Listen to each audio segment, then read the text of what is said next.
Spring 1940. Hitler's Germany is about to unleash a revolutionary new form of warfare on the hidebound and dispirited armies of Western Europe. In 40 days, Germany will accomplish what it could not do in the 4 bloody years of World War I: conquer France. The French of 1940 possessed more men and more tanks of better quality and armament than the German Wehrmacht. Yet it would collapse under the weight of Germany's new way of warfare, a 3-dimensional approach to combat that had only been glimpsed in the past. When Hitler's attack began that spring, the German panzers rolled forward in concentrated echelons, overwhelming the scattered Allied armor units and pushing deep into France. In the process, the panzers outran their artillery support. In World War I, this would have been a catastrophic situation and would have caused the collapse of the offensive. But here, the Germans had a solution. Enter the Luftwaffe. As the panzers plunged ever deeper into the Allied lines, Hermann Goering's Stukas, Heinkels, and Messerschmitts swarmed over the battlefield, destroying anything in their path. This was combined arms in 3 dimensions on a scale never before seen in military history, and it worked brilliantly. French soldiers reeled from the onslaught. First, the panzers pierced their main line of defense and severed their supply lines. Then, waves of German infantry, well supported with heavy weapons, slammed into the remaining strong points. In a little more than a month, all of Western Europe, save Britain itself, fell to the Nazi onslaught. But while the Germans in 1940 conquered much of Europe in part through the use of air power on the battlefield, it would be the Allies who took attack air to its apex of success. Over the Normandy invasion beaches 4 years later, the Germans would be repaid in full as the Allies employed the Luftwaffe's own tactical innovation with brutal effectiveness. Tactical aviation, the use of aircraft to support an army locked in combat on the ground, dates back to the First World War. Through much of the fighting on the Western Front, aircraft supported the ground troops by providing much-needed reconnaissance information. Later in the war, as the stalemate in the trenches continued, both sides started attacking each other's troops with machine gun-wielding aircraft. Others carried light bombs to rain down on trench positions. Once the war ended, both the British and American air advocates quickly forgot about tactical aviation as they sought to find an independent role for their air services. At the end of the First World War, both the British and the American aviators sought an independent role for their respective air services. And what they settled on through the 20s and the 30s was the concept of strategic bombing. Well, as the air services and air forces focused on that, battlefield air support and the tactics and concepts surrounding supporting the Army in the field became the ugly stepchild in both of the services. By the mid-1930s, the United States Army Air Corps, as it was now called, considered the heavy bomber the ultimate weapon of air warfare. Planes like the new Boeing B-17 Flying Fortress could range over enemy territory, destroying industrial targets at will. As the B-17 became the primary Army Air Corps weapon, tactical aviation in the United States continued to languish. Light and medium bombers were built for the role, but the Air Corps decided they would be used not in frontline attacks, but rather to hit enemy airfields and lines of communication. Chief among these medium bombers was the B-26 Marauder, dubbed the Widowmaker by some of its crews. The B-26 had the reputation of being a Widowmaker, the reputation of, in training down in Florida, of a plane a day in Tampa Bay. And then Senator Harry Truman conducted a congressional investigation as to the high mortality of that aircraft and was all set to cancel the production of it. Interesting aside there, General Hap Arnold, dealing with that fact, got a hold of Jimmy Doolittle, who I later learned when I read his book, I Could Never Be So Lucky Again, had earned a PhD in aeronautical engineering from MIT. So Arnold sent him down to Maryland, Baltimore, where the B-26 was made, and said, I want you to take that airplane apart and put it back together again. Tell me, should we scrap it? Well, he spent 2 weeks down there, and then he went out to Barksdale Field in Shreveport. He got all the pilots together, and they gave him a litany of all the things that they were concerned about that airplane. So he said, well, let's see. So he got in the airplane, put an engineer in the right seat, took off, cut an engine, cut the right engine, did a 360 into that dead engine, which you're never supposed to do. Brought that engine back on final, cut the left engine, did a 360 to the left in that, came in and landed, taxied over. And he said, fellas, there's nothing wrong with this airplane. You just haven't been trained how to fly it.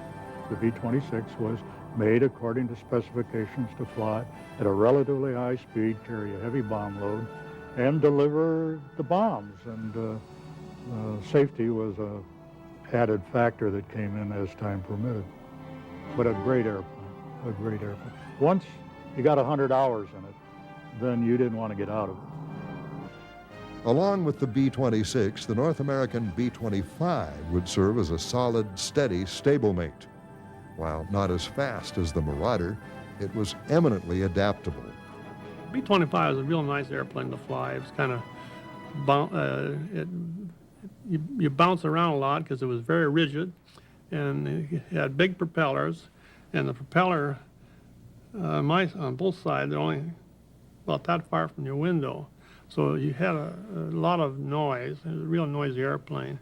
But we really enjoyed flying because it was very maneuverable and just a fun airplane. The B-25 to me was quite noisy. And if you don't think it was quite noisy, I have a hearing aid over here, and this ear should have one too, but I haven't gotten around to getting one yet. But anyway, from what I understand, talking to the fighter pilots, it handled very similar to a fighter aircraft. It was quite maneuverable. When I got checked out on one of them, I thought it was the greatest plane in the world. The medium bombers that the United States Army Air Force developed were really designed to placate the Army in its need for close support operations. And since the Air Force really had a thing against actual battlefield air support, what they designed the bombers to do was to attack immediately behind the lines and suppress enemy supply and communication lines. And that was known as interdiction missions. The British also developed a line of aircraft to do the same thing. And in 1940 in France, this concept was put to the test for the first time. And the Allied doctrine was probably sound, but the British certainly couldn't execute it because they didn't have the quality of aircraft needed to do the job or the numbers. They were overwhelmed by the Luftwaffe. But if British tactical aviation failed during the Battle of France, it would come into its own through hard-won lessons in the desert only months later.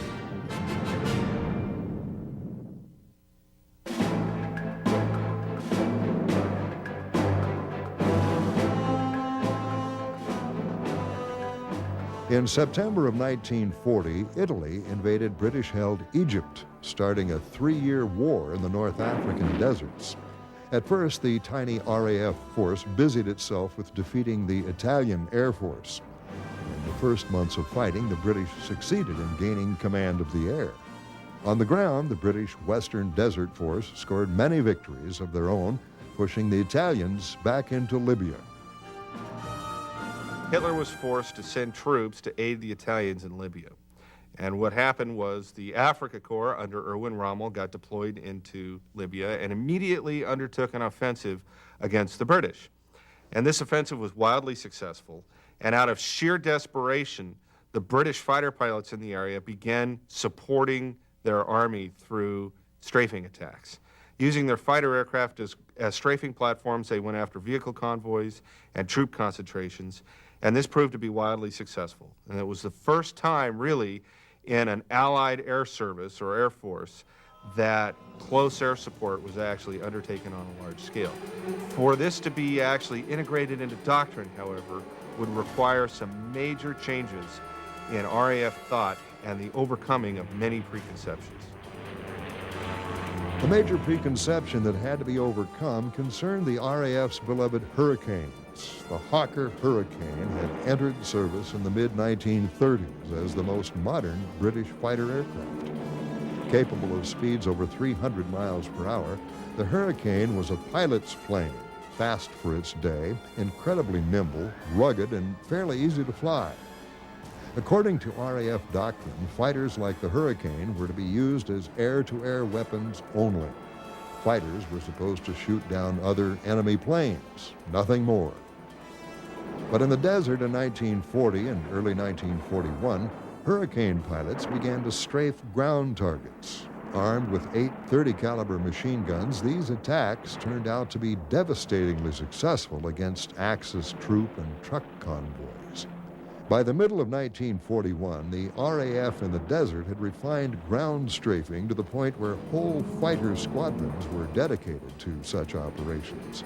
Equipped with Hurricanes or American-built Curtiss P-40B Tomahawks, these units scoured the front lines and the immediate rear areas, looking for anything to attack. Meanwhile, light bomber squadrons equipped with Lend-Lease Douglas A-20s and Martin Marylands pounded the Africa Corps supply centers, airfields, ports, and tank loggers with bombs. In 1942, the American Army Air Force entered the Desert War. Several fighter and bombardment groups reached Egypt, where they served in support of Montgomery's 8th Army. I can't say that we really had much tactical training in the States. When we got to Africa, the British were there. In fact, the 79th was one of the 3 American fighter groups in support of Montgomery's 8th Army coming across from Cairo.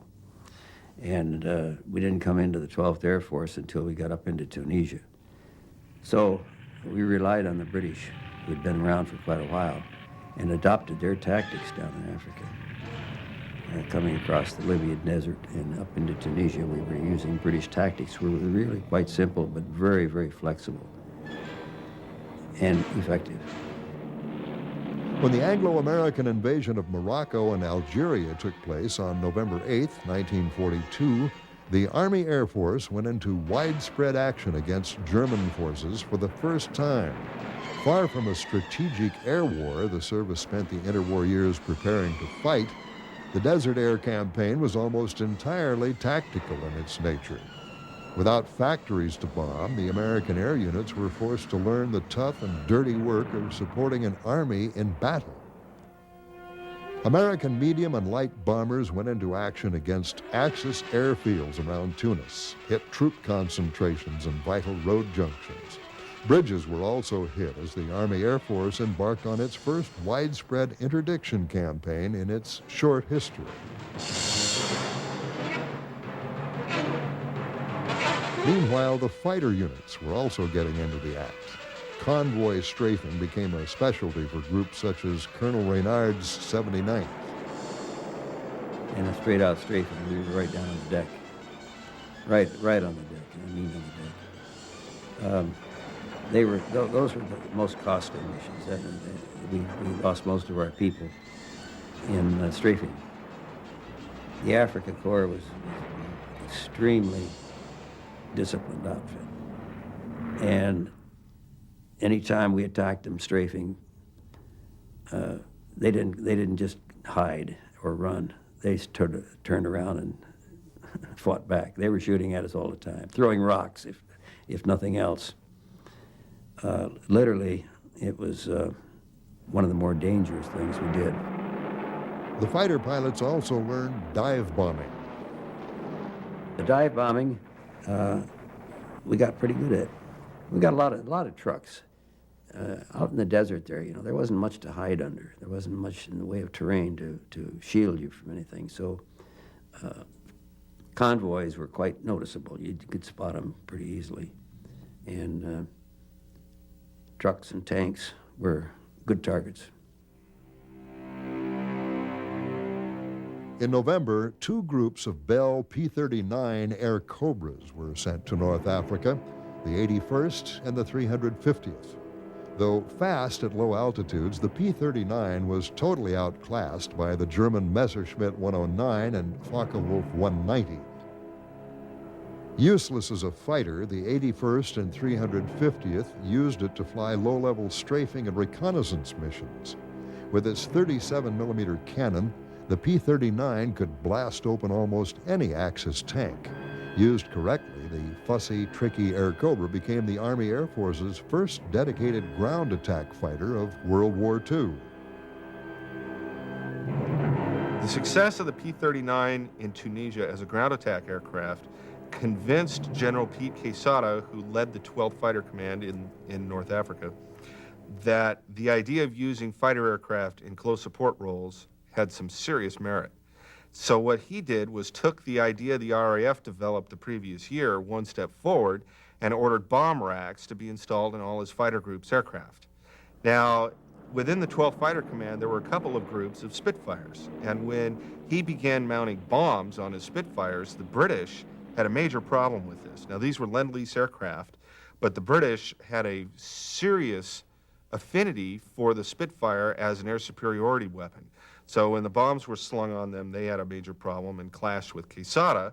Quesada, being the crusty guy that he was, basically told the British, hey, these are my planes now, I'll do with them as I please, and I'm hanging bombs on them.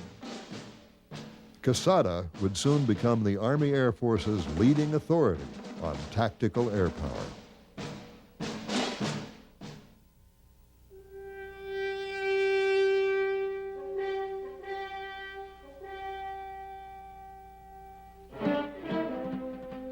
If the Americans and British learned the craft of tack air in the desert, they refined it to an art form during the 1943-44 Italian campaign. In November 1943, the command arrangements in the Mediterranean were reorganized. All the heavy bombers were pulled out of the 12th Air Force and were integrated into the newly formed 15th.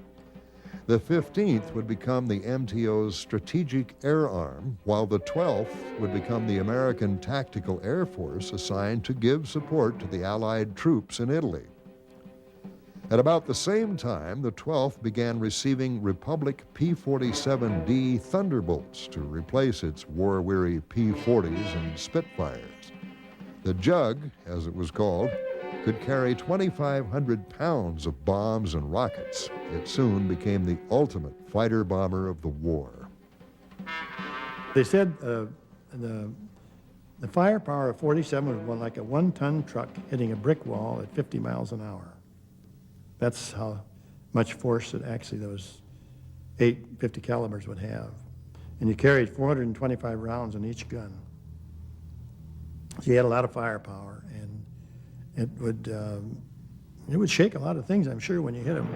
The fantastic thing about the aircraft is that it had 8 50 caliber machine guns.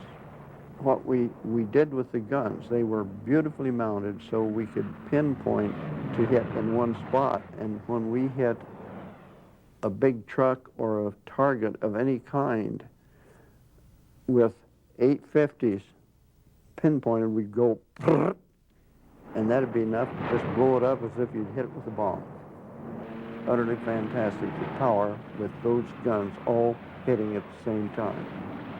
Over Italy, P-47s roamed across German lines of communication, blasting bridges to pieces with 1,000-pound bombs or shooting up truck convoys, columns of troops, and trains. We strafed a lot of trains. And what we always did if we strafed a train, number one, hit the engine. The next people started hitting in different spots and shooting from a distance, because if they're filled with ammunition or any kind of explosive, you could get yourself. So you'd hit 2 or 3 cars before you'd start strafing car by car by car. But most of the time, if you found a train, it's full of something going someplace, so you need to knock everything out. And one of the ways we used to do this was get down and just strafe right down the train. We could hit a half a dozen cars. And of course, we carried tracers, so that when they hit, you know where they're hitting. So you could see that your line was just traveling right down the top of the train beautifully. By May of 1944, the Thunderbolts had destroyed so many locomotives and trains that the Germans were forced to unload their supplies over 100 miles from the front lines. Further behind the lines, the B-25s of the 12th Air Force hammered away at major railroad installations in northern Italy. These were some of the toughest targets in the theater. Few B-25 crews returned to the States without having some close brushes with death. There was one little town just north of Verona called Ala, A-L-A. I went to Ala 3 different times. The second time I went to Ala was my 44th mission, and it was the group's 800th mission. Well, on the first pass, it didn't drop. Turned around, and we went in the second time. And boy, were the Germans waiting for us. They knocked the left engine out on my plane. They knocked the left engine out on the plane that I was following, which is 3-3, and I was on the bottom 3. Flew back about a 270-mile trip on single engine, and I had lost about 5,000 feet elevation. And I had to go over the Apennines Mountains. Well, there was a nice uplifting from that side of the mountains, and it lifted us up, and we gained probably 500 feet, just enough to clear the mountains. It wasn't until after the war when we found out that the number of guns that were plotted there at the little town of Ala, I think it was about 24 of them. But the Germans, in their smart move, had raised them up to about 4,000 feet in elevation, put them up on the hillside, and they're shooting at us. We go there at 10,000 feet. We're only 6,000 feet above the ground. While the interdiction campaign continued, the Army Air Force began to experiment in Italy with closer cooperation with the ground forces. We had communications with the GIs, radio communications, all the time.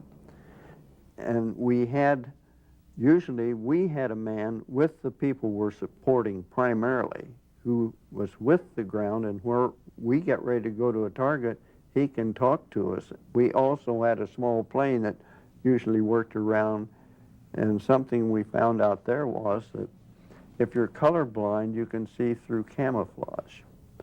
And we'd get colorblind people to act as one of the observers in this light plane to help us pinpoint our target.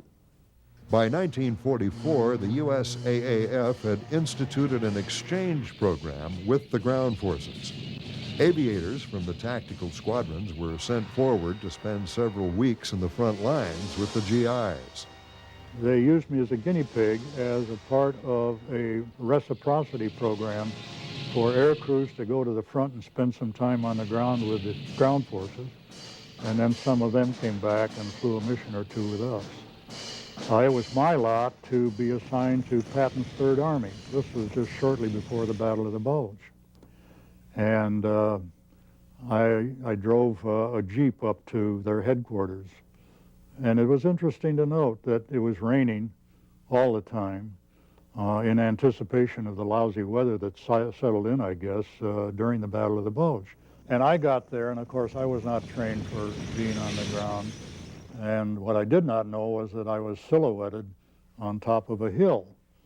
And all of a sudden there was a thump to the right of me, and it was pretty close, and I thought, wow. And then there was one to the left of me, and then out of nowhere somebody came and grabbed me out of the Jeep, and what I learned was I was silhouetted on the top of the hill, and I was a target for a mortar barrage. So I spent 3 weeks with Patton's Third Army, with the artillery and the infantry and the tanks, and that was the first time I'd seen dead Germans and Americans still laying where they fell. And it was scolding to me because air warfare was impersonal.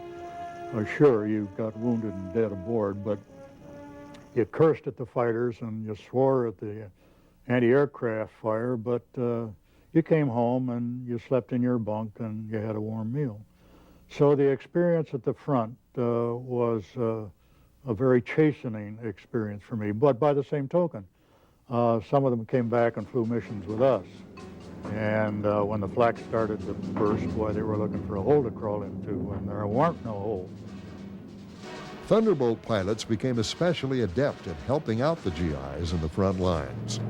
Veteran P-47 pilots learned to accurately hit targets less than 150 yards from American positions. I got into combat, and very quickly, all of our missions are supporting the Army.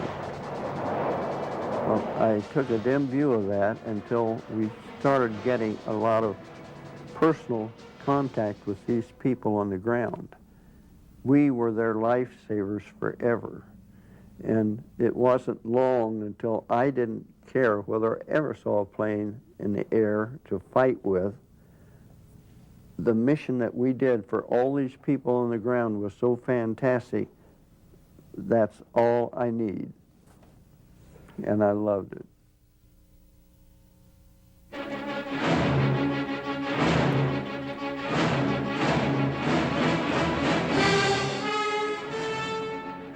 By mid-1944, the lessons of the Italian campaign were adopted by the other Allied tactical air forces. During the invasion of France in the summer of 1944, those skills and methods soon created the most effective tactical air campaign in the history of warfare. Our first job was interdiction, of the rail lines and the airfields and all that kind of stuff, and canals and barges and anything that moved, we clobbered, and we'd go on lots of missions over next to Germany and into Germany even, where we'd fly in high, escort the bombers in, the B-8th Air Force bombers, and then hit the deck and come home shooting things up, see, on the way home. The RAF's 2nd Tactical Air Force joined forces with the American 9th Air Force, commanded by the irrepressible Pete Quesada, to execute the pre-invasion air plan. As part of the preparations for Operation Overlord, the invasion of Normandy on D-Day, the Allied Air Forces are given this interdiction mission. And in order not to tip off the Germans as to where the actual invasion will be, they are given the entire height and breadth of France to work in. And so they begin this campaign to interdict and cut the rail lines in France. And this becomes one of the most successful examples of the use of air power to interdict supply lines in the history of warfare. Using Hawker Typhoons, the RAF ravaged German radar sites along the coast. De Havilland Mosquitoes flew low-altitude pinpoint raids on key installations. Spitfires and RAF Mustangs conducted on-the-treetops reconnaissance, photographing the invasion beaches from as little as 25 feet. Simultaneously, the 9th Air Force undertook Operation Chattanooga Choo-Choo. Hundreds of American P-38s and P-47s prowled the skies over western France, searching for trains. When they found a train or locomotive, down they'd swoop to shoot them to pieces with cannon, machine guns, rockets, and bombs. It was very dangerous to be in any train because I think the Allied fighters must have had orders to shoot at any train that was on any track.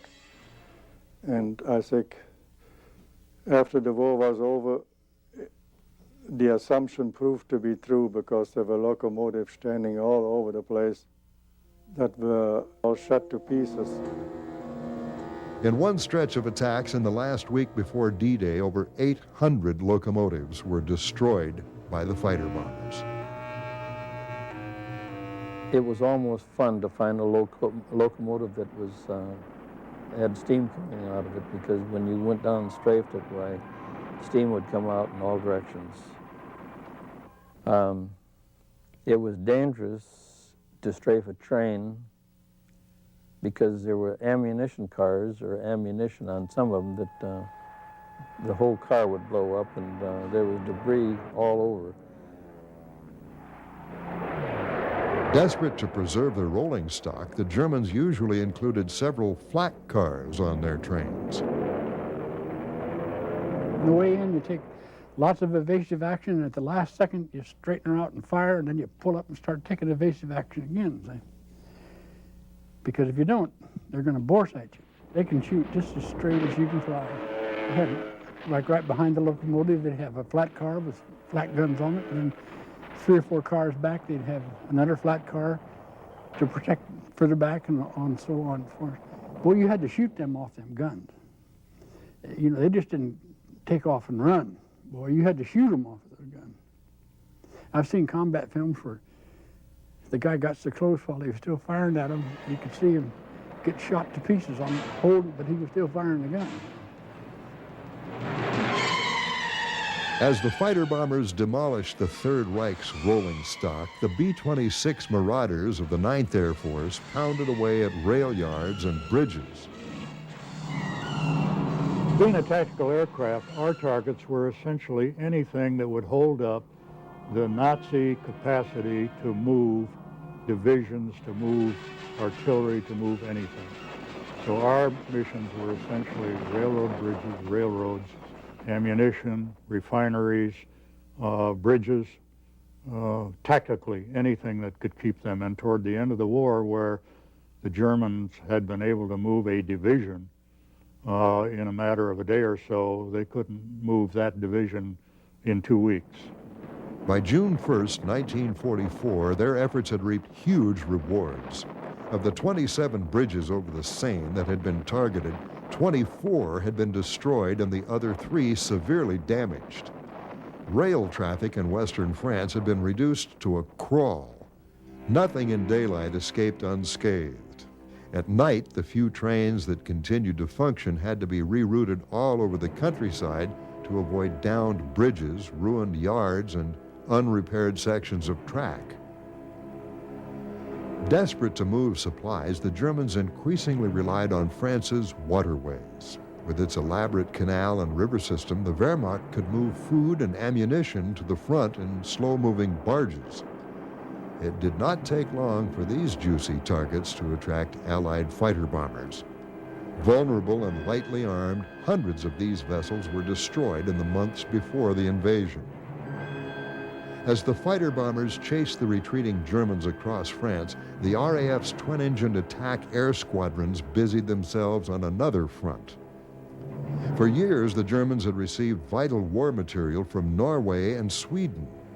Merchant ships loaded with ore and other critical supplies would sneak along the Norwegian coast or dash across the Baltic Sea to German ports, where they would unload their critical cargo. That shipping had to be destroyed. Using Bristol bow fighters and de Havilland Mosquitoes armed with cannons and rockets, the RAF swept the seas for German convoys.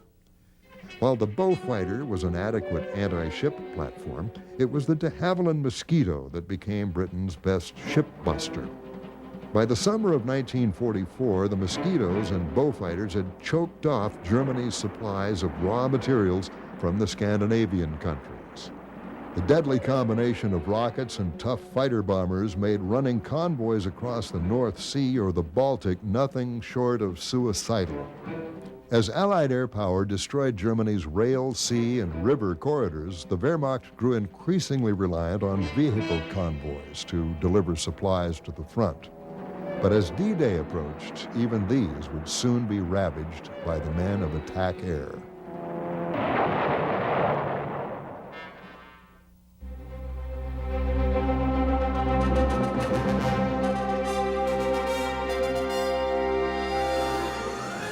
On June 6, 1944, the Allies launched the greatest seaborne invasion in history.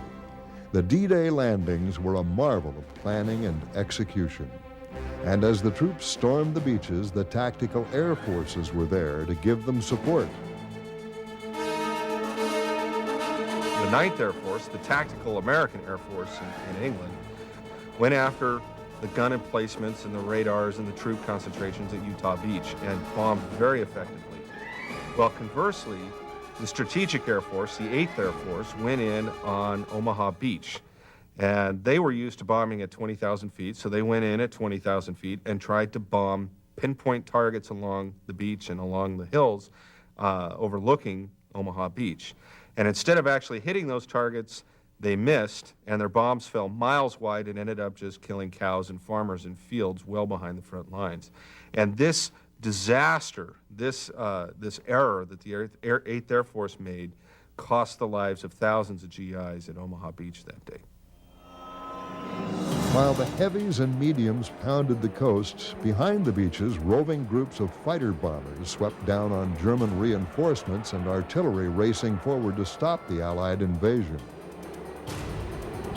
My squadron, we were the first one off, and we went across the channel, right on the deck, to a place called WWII, and we made our landfall and come in behind Utah Beach, where the 4th Infantry Division was landing, and our job was to get after the railway guns that were shooting at the ships landing, coming in. I was tail end Charlie in our squadron, and I didn't see how those guys was getting through that stuff up there, but they were doing it. Because every 5th round was a tracer, and the air was so full of tracers that I couldn't see how they could get through it. And I thought, oh, those poor guys up there, they're really getting it. And I was on the back end, they're taking all kinds of evasive action. And we all got hit. Bullets coming from all ways. And we found the railroad guns and some other guns, and we got them. So we must have done some good already. Moving on roads became virtual suicide for German tankers and armored infantry. Rocket-launching Typhoons, Mustangs, and Thunderbolts ravaged entire panzer formations in the days after the invasion. Having achieved air superiority, the Allies were able to have fighter bombers in the air constantly over the invasion area. And their ability to strike German formations as they attempted to move forward eliminated any possibility that the Germans would be able to assemble enough tanks and troops to conduct a counterattack that had any chance of being successful against this Allied invasion. The experience of the Panzer Lehr Division was typical. As the largest panzer division in France, the unit received orders to march for the beaches following the Allied landing. In 2 days of marching, the division lost 300 vehicles to fighter bomber attack. For the next 2 months, the fighter bombers whittled down the panzer divisions while the Marauders and Havocs choked off any hope of reinforcements by working over the French rail system again. Meanwhile, Pete Quesada was busily working to perfect ground-air communications so that his airmen could give the GIs even better support. American armored divisions would very often have an Air Force officer accompanying lead elements in a tank with an Air Force radio, and he could talk directly to aircraft flying cover for that column. Those aircraft would patrol in front of the tank column, report on obstacles and opposition to the front, and the Air Force liaison officer in the tank could coordinate attacks to clear the way for the direction the column wanted to go. At the end of July, the Americans finally pierced the German defenses at St. Lo. Rushing through the gap, columns of American tanks and armored vehicles spread out behind German lines. Quesada assigned each American column a constant umbrella of 4 fighter bombers. These 4 planes would scout ahead of the American armor and clear the road of any German obstacle. At the same time, the GIs would use their new radios to talk to the pilots directly. They'd call out targets and then hunker down until the planes swooped in and took out the German positions. Often we'd go out and we'd get all kinds of notes from the ground forces, what a fantastic job we'd done, and they would tell us, this is what we found you had done away with on that particular mission. And of course that was our way of life. We loved to hear from the ground people, and they knew it. Anti-tank guns, artillery pieces, and even tanks were wiped out by this close coordination system. Tanks proved to be the toughest nut of all to crack, yet the fighter bomber pilots invented ingenious ways to knock them out.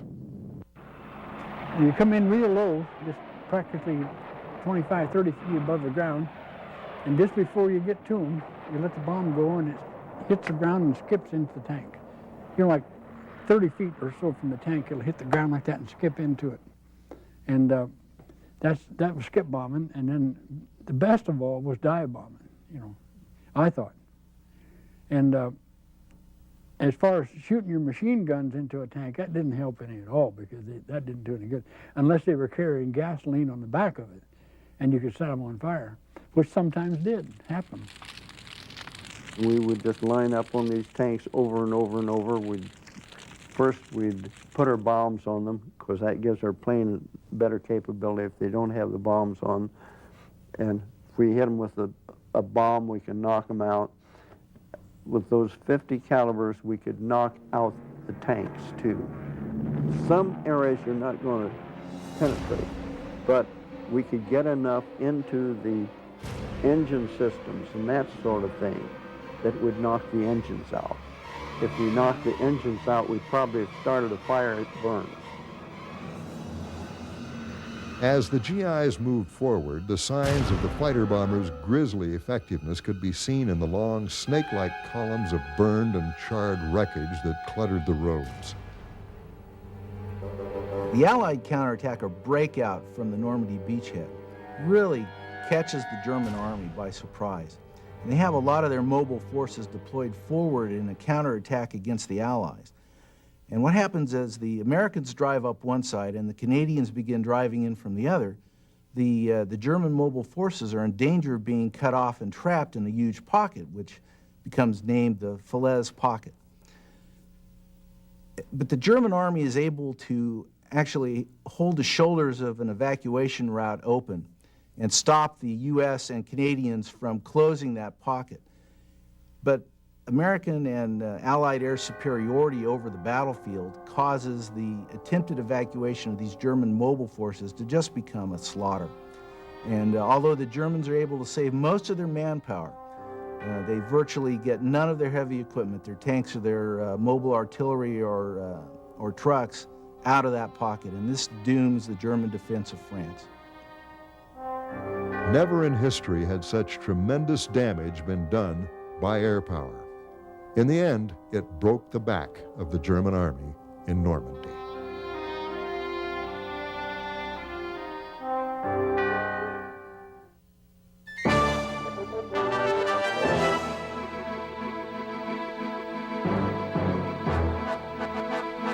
Through the fall of 1944, the Allied armies pushed the Wehrmacht back to the very ramparts of Germany. As usual, the tactical air forces were there to assist the ground pounders. The well-trained, disciplined Marauder crews were among the best in the world at such work. Flying in tight combat boxes, they could plant their bombs with incredible accuracy right in front of friendly troops. As effective as these attacks could be, they were also extremely hazardous to the bomber crews. It was a close support mission, and as we came over the target, the flak was really coming up heavy. I knew we were going to get hit. We got a direct hit right under the top turret. It blew the top turret gunner away. The shrapnel severed the spinal cord of the waist gunner, who was then a quadriplegic and later died. The tail gunner had his fanny riddled with shrapnel. There was a second burst under the pilot's compartment, and it shattered the right ankle and broke the right arm of the other pilot, knocked out some of our instruments, and I didn't have a scratch.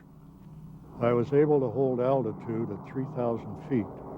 We flew for 2 hours and 15 minutes, under those conditions.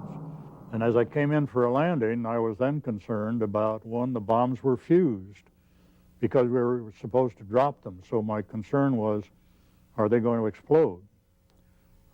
Is the airplane going to catch fire? Is the tail going to stay on? I can't feather the props, so are the props going to snap and come through the cockpit and cut us in half? So all of those things were going through my mind while keeping enough airspeed, because I had no gear, not to stall out and cause any of those things to happen, to try and skid it in as softly as I could. We skidded to a stop. It didn't blow up, didn't catch fire, tail didn't fall off, props didn't come through. So the ambulances and the fire engines came out and took the dead and wounded away. And you're supposed to get out of that airplane, but it was so anticlimactic, I just sat there. But that was my 30th mission, and then I flew 19 after that. As the mediums became more involved in close support operations, the fighter bombers began sweeping into Germany, shooting up trains, trucks, tanks, vehicles, and airfields. Airfields tended to be the toughest targets. Loaded with flak, it took courage and disciplined teamwork to knock out a German airbase. We were strafing an airdrome, and I don't know what it was, went right through the back of my plane, right about a yard behind my head, left about a 4-inch hole, but they have to set those things for certain distance. And this one didn't explode when it hit me. It went through and then exploded beyond me. Left about two 4-inch holes in the plane, right behind me. It had been a little yard forward to blow my head off. We were going across an airdrome, and you got to be careful going across the airdromes. You got to be in formation. Don't lag behind, or you'll get shot down. If we go in and there's ACAC around, the first missions will shoot at the ACAC to take them out of business. Even if they carry everything to do it, you knock out the ACAC so you can go in and work for a period of time without any risk. And I make a pass. I'm leading. And the next person, my wingman, is going to hit my target. But the rest of the people are all looking to see what comes up from the opposition. And they immediately make their passes at the guns. Anything, even if it's people out shooting guns, rifles at the aircraft, they get hit from the people following. This is a teamwork thing that we worked all the time. Very effective. With the onset of winter in late 1944, the fighter bombers were forced to stay on the ground. Low-lying fog, driving snowstorms, and blizzards gave the Germans a respite from the incessant air attacks they had faced since the spring of 1944. And they took advantage of it. On December 16, 1944, the Germans launched their last major offensive against the Western Allies. Codenamed Autumn Wind, the attack struck in the Ardennes forest, a weak point in the American lines. Initially, the offensive, which became known as the Battle of the Bulge, drove the Americans back. With bad weather protecting them from air attack, the Panzers drove on through Belgium, hoping to cross the Meuse River and capture Antwerp. During the Battle of the Bulge, we had a bunch of bad weather where we couldn't see anything on the ground and nobody got to do anything. We had one clear afternoon, and the Bulge was up in Belgium, and we killed all the tank lines right in that spot with, I think, 2 flights. And they couldn't get through the tanks there, and finally they split and went out in a Y. Well, this is wonderful because once they were split, they were only half force. They were much easier to handle, and we got them turned down in a hurry.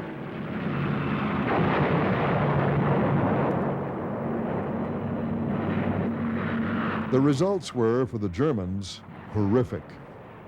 Carefully hoarded vehicles, supplies, infantry battalions, and artillery guns were caught in the open and smashed to ruin. Behind the lines, the 9th Air Force went after the railheads supplying the German armies in the Ardennes. By early January, those rail yards were but twisted rubble, and only a quarter of their usual traffic could even move. It was a dangerous thing to ride the train at that time because of the airplanes, the Allied airplanes. In fact, but halfway to Berlin, our train was shot to pieces. It just pulled into a station, an open air station there, and the train slowed down, and we looked out the window, and there came a few of those planes. And we could see already how they were shooting, how the fire came out of them. And the first thing, they aimed for the locomotive, and they shot down the locomotive and the crew, and then a lot of people died in that train too there. As the war wound down to its inevitable conclusion, Pete Quesada launched one more maximum air offensive against the Germans. Dubbed Operation Clarion, every plane available to the tactical air forces was ordered to strike German railroad stations in over 100 towns, cities, and villages. It was a total effort of all of the air forces in Europe. I think there were 1,500 planes in the air that Sunday, all having separate targets. And our target was to go over and knock out this railroad yard. And our instructions were that we would bomb at our normal altitude of 12 or 12.5, go out and do a 180 and come back and strafe.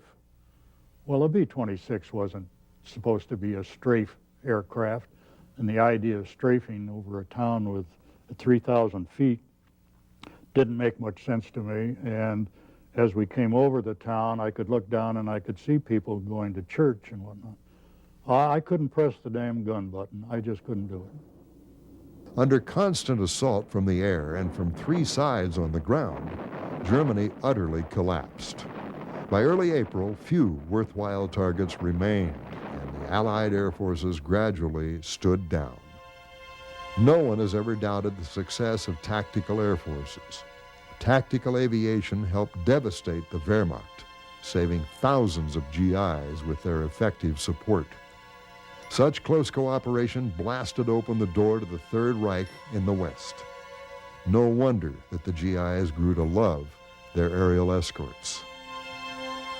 General Eisenhower, in his autobiography, stated that the 9th Air Force activity and accuracy shortened the war by months. We knew the job we were doing, and we knew the Army loved us because we were taking care of them in such a fantastic manner. We were doing a job and we got it done. Yet after the war, the tactical aviators were all but lost to history. Whether historians take note or not, one thing is clear. The graying soldiers of Eisenhower's armies will never forget the support they received from the loyal and dedicated men of the Tactical Air Forces.